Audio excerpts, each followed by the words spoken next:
ആകാശവാണി.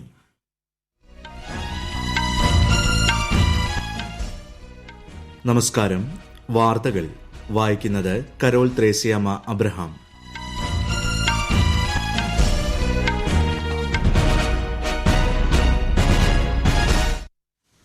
പ്രധാന വാർത്തകൾ. British high commissioner Pak അധീന കശ്മീരിൽ നടത്തിയ സന്ദർശനത്തെ ശക്തമായി അപലപിച്ച് ഇന്ത്യ. ലോകത്തെ പ്രധാന നയരൂപീകരണങ്ങളിലെല്ലാം ഇന്ത്യയുടെ സഹകരണം ഒഴിച്ചുകൂടാനാവാത്തതായി മാറിയെന്ന് വിദേശകാര്യമന്ത്രി എസ് ജയശങ്കർ. അയോധ്യയിലെ രാമക്ഷേത്ര പ്രതിഷ്ഠാ ചടങ്ങിന് മുന്നോടിയായുള്ള മെഗാ ശുചീകരണ യജ്ഞത്തിന് ഉത്തർപ്രദേശിൽ ഇന്ന് തുടക്കം. മുൻ മന്ത്രിയും മുതിർന്ന കോൺഗ്രസ് നേതാവുമായ TH മുസ്തഫ അന്തരിച്ചു. മകരവിളക്ക് മഹോത്സവത്തിനൊരുങ്ങി ശബരിമല. തിരക്ക് കണക്കിലെടുത്ത് സന്നിധാനത്ത് വൻ സുരക്ഷ. ഇന്ത്യ അഫ്ഗാനിസ്ഥാൻ T20 ക്രിക്കറ്റ് പരമ്പരയിലെ രണ്ടാം മത്സരം ഇന്ന് രാത്രി ഇൻഡോറിൽ. വാർത്തകൾ വിശദമായി. രാജ്യത്ത് ലോഹരി, മകരസംക്രാന്തി, മാഘ് ബിഹു, മകരപ്പൊങ്കൽ എന്നിവ ആഘോഷിക്കാൻ ഒരുങ്ങുന്നവർക്ക് രാഷ്ട്രപതി ദ്രൌപദി മുർമു ആശംസകൾ നേർന്നു. ഉപരാഷ്ട്രപതി ജഗ്ദീപ് ധൻകർ, പ്രധാനമന്ത്രി നരേന്ദ്രമോദി, ലോക്സഭാ സ്പീക്കർ ഓം ബിർല തുടങ്ങിയവരും ആശംസകൾ അറിയിച്ചു. ആയുഷ്മാൻ ഭാരത് പ്രധാനമന്ത്രി ജൻ ആരോഗ്യ യോജന പ്രകാരം 30 കോടിയിലധികം ആയുഷ്മാൻ കാർഡുകൾ ഗുണഭോക്താക്കൾക്ക് വിതരണം ചെയ്തെന്ന് കേന്ദ്ര ആരോഗ്യമന്ത്രി മൻസുഖ് മാണ്ഡവ്യ. കരുതൽ ആവശ്യമായ കുടുംബങ്ങൾക്ക് ഈ പദ്ധതി പ്രതിവർഷം 5 ലക്ഷം രൂപയുടെ ആരോഗ്യ പരിരക്ഷ ഉറപ്പു നൽകുന്നു. രാജ്യത്തുടനീളമുള്ള 10 കോടിയിലധികം ദരിദ്ര കുടുംബങ്ങൾക്ക് പ്രയോജനം ചെയ്യുകയാണ് 2018 ആരംഭിച്ച പദ്ധതിയുടെ ലക്ഷ്യമെന്നും കേന്ദ്രമന്ത്രി പറഞ്ഞു. ഇസ്ലാമാബാദിലെ ബ്രിട്ടീഷ് ഹൈക്കമ്മീഷണർ UK വിദേശകാര്യ ഉദ്യോഗസ്ഥനൊപ്പം ഈ മാസം 10-ന് പാക് അധീന കശ്മീരിൽ നടത്തിയ സന്ദർശനത്തെ ഗൌരവമായി കാണുന്നുവെന്ന് ഇന്ത്യ. ഇന്ത്യയുടെ പരമാധികാരത്തിന്റെയും അഖണ്ഡതയുടെയും ലംഘനം അംഗീകരിക്കാനാവില്ലെന്ന് വിദേശകാര്യ മന്ത്രാലയം പ്രസ്താവനയിൽ പറഞ്ഞു. ഈ നിയമലംഘനത്തിൽ വിദേശകാര്യ സെക്രട്ടറി വിനയ് മോഹൻ ക്വത്ര ഇന്ത്യയിലെ ബ്രിട്ടീഷ് ഹൈക്കമ്മീഷണറെ ശക്തമായ പ്രതിഷേധം അറിയിച്ചു. കേന്ദ്ര വിദേശകാര്യമന്ത്രി എസ് ജയശങ്കറിന്റെ 2 ദിവസത്തെ ഇറാൻ സന്ദർശനത്തിന് ഇന്ന് തുടക്കം. ഇരു രാജ്യങ്ങളും തമ്മിലുള്ള ഉന്നതതല വിനിമയത്തിന്റെ ഭാഗമായാണ് സന്ദർശനം. ഉഭയകക്ഷി, പ്രാദേശിക, ആഗോള വിഷയങ്ങൾ ഇറാൻ വിദേശമന്ത്രി ഹൊസൈൻ അമീർ അബ്ദുള്ളാഹിയനുമായി ഡോക്ടർ എസ് ജയശങ്കർ ചർച്ച നടത്തും. ലോകത്തെ പ്രധാനപ്പെട്ട നയരൂപീകരണങ്ങളിലെല്ലാം ഇന്ന് ഇന്ത്യയുടെ സഹകരണം ഒഴിച്ചുകൂടാനാവാത്തതായി മാറിയെന്ന് വിദേശകാര്യമന്ത്രി എസ് ജയശങ്കർ. മഹാരാഷ്ട്രയിലെ നാഗ്പൂരിൽ വ്യവസായ ഗവേഷണ സംയോജനത്തിലൂടെ ദേശീയ ലക്ഷ്യങ്ങൾ കൈവരിക്കുക എന്ന ലക്ഷ്യത്തോടെ സ്ഥാപിച്ചിട്ടുള്ള സംവാദവേദിയായ മൻഥനിൽ സംസാരിക്കുകയായിരുന്നു കേന്ദ്രമന്ത്രി. വിശദാംശങ്ങളിലേക്ക്. രാജ്യത്തിന്റെ വികസനം ലോകത്തിന്റെ ഇന്ത്യയോടുള്ള കാഴ്ചപ്പാടിലും പ്രകടമായ മാറ്റമുണ്ടാക്കിയതായി വിദേശകാര്യമന്ത്രി എസ് ജയശങ്കർ പറഞ്ഞു. ലോകത്തിലെ 5ാമത്തെ വലിയ സാമ്പത്തിക ശക്തിയായ ഇന്ത്യ താമസിക്കാതെ 3ാം സ്ഥാനത്തേക്ക് ഉയരും. രാജ്യത്തിന്റെ ദ്രുതഗതിയിലുള്ള വികസന നേട്ടങ്ങൾ ഇന്ത്യയുടെ സ്വാധീനവും ശക്തിയും ആഗോളതലത്തിൽ വർദ്ധിപ്പിക്കും. ക്വാഡ്, ബ്രിക്സ് എന്നീ കൂട്ടായ്മകളിൽ വ്യത്യസ്ത താൽപര്യമുള്ള അംഗരാജ്യങ്ങളുണ്ടെങ്കിലും ഇന്ത്യയുടെ പരമാധികാരത്തെ ഇത് ബാധിക്കില്ലെന്നും പരമാവധി സഹകരണ സാധ്യതകൾ ഇന്ത്യ പരിഗണിക്കുമെന്നും ശ്രീ ജയശങ്കർ പറഞ്ഞു. വിഭവശേഷിയിലെ മേൽക്കോയ്മ രാജ്യത്ത് കൂടുതൽ നിക്ഷേപത്തിനുള്ള സാധ്യത പ്രകടമാക്കുന്നതായും അദ്ദേഹം പറഞ്ഞു. ദാരിദ്ര്യ നിർമ്മാർജ്ജനവും ഭക്ഷ്യസുരക്ഷയും രാജ്യത്തിന്റെ പ്രതിബദ്ധതയാണെന്നും ശ്രീ ജയശങ്കർ വ്യക്തമാക്കി. News desk, Akashvani. അയോധ്യയിലെ രാമക്ഷേത്ര നിർമ്മാണത്തിൽ 74% മുസ്ലിങ്ങളും സന്തുഷ്ടരാണെന്ന് ദേശീയ മുസ്ലിം സംഘടനയായ മുസ്ലിം രാഷ്ട്രീയ മഞ്ചിന്റെ സർവേ. നരേന്ദ്രമോദിയാണ് ഇന്ത്യയുടെ ഏറ്റവും മികച്ച പ്രധാനമന്ത്രിയെന്ന് വിശ്വസിക്കുന്നതായും മുസ്ലിം രാഷ്ട്രീയ മഞ്ച് സർവേ വ്യക്തമാക്കുന്നു. രാജ്യത്തെ മുസ്ലിങ്ങൾക്കിടയിൽ ഇതുവരെ നടത്തിയ ഏറ്റവും വലിയ സർവേയാണ് MRM നടത്തിയതെന്നും വാർത്താക്കുറിപ്പിലുണ്ട്. ശ്രീരാമൻ സമൂഹത്തിന്റെ എല്ലാ കോണിലുമുണ്ടെന്നും രാജ്യം കണ്ട മികച്ച പ്രധാനമന്ത്രിയായ നരേന്ദ്രമോദിയുടെ വാക്കുകൾ ഇന്ത്യ മാത്രമല്ല ലോകം മുഴുവൻ കേൾക്കുകയും അംഗീകരിക്കുകയും ചെയ്യുന്നതായും സർവേ പറയുന്നു.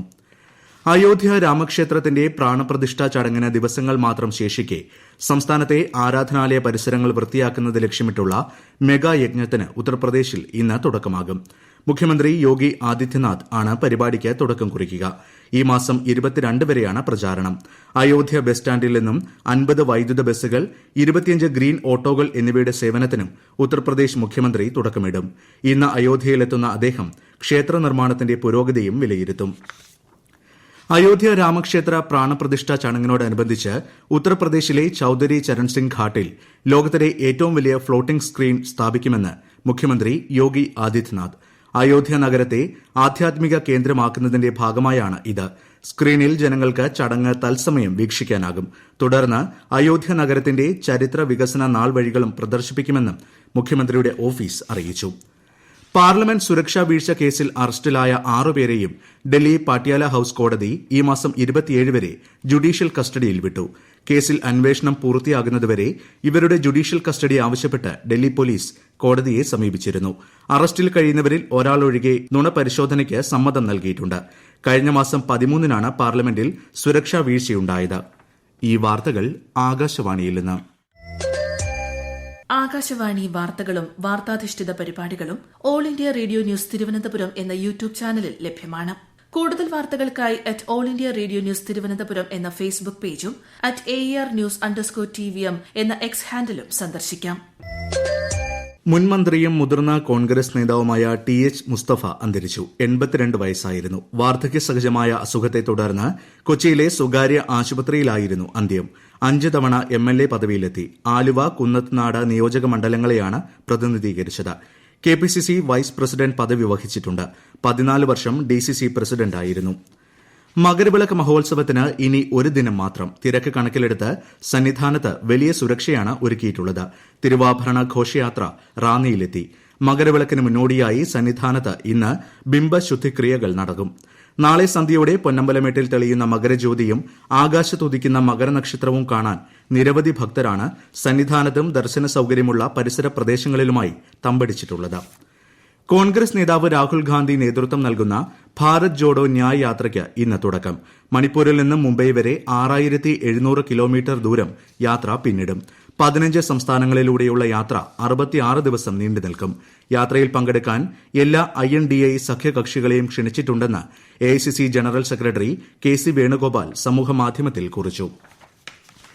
തായ്വാൻ പ്രസിഡന്റ് തെരഞ്ഞെടുപ്പിൽ ഡെമോക്രാറ്റിക് പ്രോഗ്രസീവ് പാർട്ടി സ്ഥാനാർത്ഥി ലായ് ചിങ് തേയ്ക്ക് ജയം. 5 ദശലക്ഷം വോട്ടാണ് ലായ് ചിങ് തേയ്ക്ക് ലഭിച്ചത്. ആകെ പോൾ ചെയ്ത വോട്ടിന്റെ 40% ഇത്. ബലൂചിസ്ഥാനിലെ മനുഷ്യാവകാശ ലംഘനങ്ങളിൽ അന്വേഷണം ആവശ്യപ്പെട്ട് സാമൂഹിക പ്രവർത്തകൻ മെഹ്റൻ ബലോച്ച് ഐക്യരാഷ്ട്രസഭയെ സമീപിച്ചു. അന്വേഷണത്തിനായി ഐക്യരാഷ്ട്രസഭ പ്രവർത്തക സമിതിയുടെ നേതൃത്വത്തിൽ വസ്തുതാ പരിശോധനാ ദൌത്യസംഘം രൂപീകരിക്കണമെന്നും പരാതിയിൽ ആവശ്യമുന്നയിച്ചിട്ടുണ്ട്. പ്രശസ്ത ഹിന്ദുസ്ഥാനി ഗായിക പ്രഭ അത്രയുടെ നിര്യാണത്തിൽ രാഷ്ട്രപതി ദ്രൌപദി മുർമു, ഉപരാഷ്ട്രപതി ജഗ്ദീപ് ധൻകർ, പ്രധാനമന്ത്രി നരേന്ദ്രമോദി എന്നിവർ അനുശോചനം അറിയിച്ചു. ഹിന്ദുസ്ഥാനി സംഗീതത്തിലെ കിരാന ഘരാനയെ പ്രതിനിധാനം ചെയ്ത അത്രയെ കേന്ദ്ര സർക്കാർ പത്മ പുരസ്കാരങ്ങൾ നൽകി ആദരിച്ചിട്ടുണ്ട്. ഇന്നലെ പൂനെയിലെ വസതിയിലായിരുന്നു അന്ത്യം. ഉത്തരേന്ത്യയിൽ വ്യാഴാഴ്ച വരെ അതിശൈത്യം തുടരുമെന്ന് കാലാവസ്ഥാ വകുപ്പിന്റെ മുന്നറിയിപ്പ്. രാജ്യത്തെ വിവിധ പ്രദേശങ്ങളിൽ സീസണിലെ ഏറ്റവും കുറഞ്ഞ താപനില 3 ഡിഗ്രി സെൽഷ്യസ് രേഖപ്പെടുത്തിയതായി കേന്ദ്ര കാലാവസ്ഥാ വകുപ്പ് അറിയിച്ചു. ഹരിയാനയിലെ നർനൾ, ഡൽഹിയിലെ അയനഗർ, ഉത്തർപ്രദേശിലെ കാൺപൂർ എന്നിവിടങ്ങളിലാണ് കുറഞ്ഞ താപനില രേഖപ്പെടുത്തിയത്. രാജ്യത്തെ വിവിധ ഭാഗങ്ങളിൽ രാവിലെ കനത്ത മൂടൽമഞ്ഞും അനുഭവപ്പെട്ടിരുന്നു. ഡൽഹി വിമാനത്താവളത്തിൽ നിന്നുള്ള വിമാന സർവീസുകളുടെ സമയക്രമത്തിലും മാറ്റമുണ്ടായി. ഇന്ത്യ അഫ്ഗാനിസ്ഥാൻ T20 ക്രിക്കറ്റ് പരമ്പരയിലെ 2ാം മത്സരം ഇന്ന്. ഇൻഡോറിലെ ഹോൾക്കർ ക്രിക്കറ്റ് സ്റ്റേഡിയത്തിൽ രാത്രി 7-നാണ് കളി. വ്യാഴാഴ്ച നടന്ന ആദ്യ മത്സരത്തിൽ ഇന്ത്യ 6 വിക്കറ്റിന് ജയിച്ചിരുന്നു. വ്യക്തിപരമായ കാരണങ്ങളെ തുടർന്ന് ആദ്യ മത്സരത്തിൽ ഇറങ്ങാതിരുന്ന വിരാട് കോഹ്ലി ഇന്ന് കളിക്കുന്നുണ്ട്. ഇരു രാജ്യങ്ങൾക്കുമിടയിലെ ആദ്യ T20 പരമ്പരയാണ് ഇത്. ഇന്നത്തെ മത്സരം ജയിച്ച് പരമ്പര സ്വന്തമാക്കാനാകും ആതിഥേയർ ശ്രമിക്കുക. ക്വാലലംപൂരിൽ നടക്കുന്ന മലേഷ്യ ഓപ്പൺ ബാഡ്മിന്റൺ പുരുഷ ഡബിൾസിൽ സാത്വിക് സായിരാജ് രംഗിറെഡ്ഡി ചിരാഗ് ഷെട്ടി സഖ്യം ഫൈനലിൽ പ്രവേശിച്ചു. സെമിയിൽ ഇന്ത്യൻ സഖ്യം കൊറിയയുടെ കാങ് മിൻ ഹ്യൂക് സിയോ സിയോങ് ജെയ്ക്കെതിരെ 21-18, 22-20 വിജയിച്ചത്. മലേഷ്യ ഓപ്പണിന്റെ ഫൈനലിൽ പ്രവേശിക്കുന്ന ആദ്യ ഇന്ത്യൻ ജോഡിയാണ് രംഗിറെഡ്ഡി ചിരാഗ് ഷെട്ടി സഖ്യം. അഡ്ലീഡ് അന്താരാഷ്ട്ര ATP ടെന്നീസ് ടൂർണമെന്റിൽ ഇന്ത്യയുടെ രോഹൻ ബൊപ്പണ്ണ ഉൾപ്പെട്ട സഖ്യം റണ്ണറപ്പായി. ഫൈനലിൽ അമേരിക്കയുടെ രാജീവ് റാം ഇംഗ്ലണ്ടിനെ ജോ സാലിസ്ബറി സഖ്യത്തോടാണ് ഓസ്ട്രേലിയൻ താരം മാത്യു എബ്ഡനുമൊത്തുള്ള ബൊപ്പണ്ണയുടെ സഖ്യം പരാജയപ്പെട്ടത്. പ്രധാനമന്ത്രി നരേന്ദ്രമോദിയുടെ നേതൃത്വത്തിൽ സ്ത്രീ സുരക്ഷയും സ്വാശ്രയത്വവും പരിപോഷിപ്പിക്കുന്നതിനും സ്ത്രീകളോട് ആദരവ് പുലർത്തുന്നതിനും കേന്ദ്ര സംസ്ഥാന തലങ്ങളിൽ ആരംഭിച്ച സംരംഭങ്ങൾ ഫലപ്രാപ്തി കൈവരിച്ചതായി ഉത്തർപ്രദേശ് മുഖ്യമന്ത്രി യോഗി ആദിത്യനാഥ്. മഹാറാണ പ്രതാപ് എഡ്യൂക്കേഷൻ കൌൺസിൽ സംഘടിപ്പിച്ച ചടങ്ങിൽ സംസാരിക്കുകയായിരുന്നു അദ്ദേഹം. പ്രധാന വാർത്തകൾ വീണ്ടും.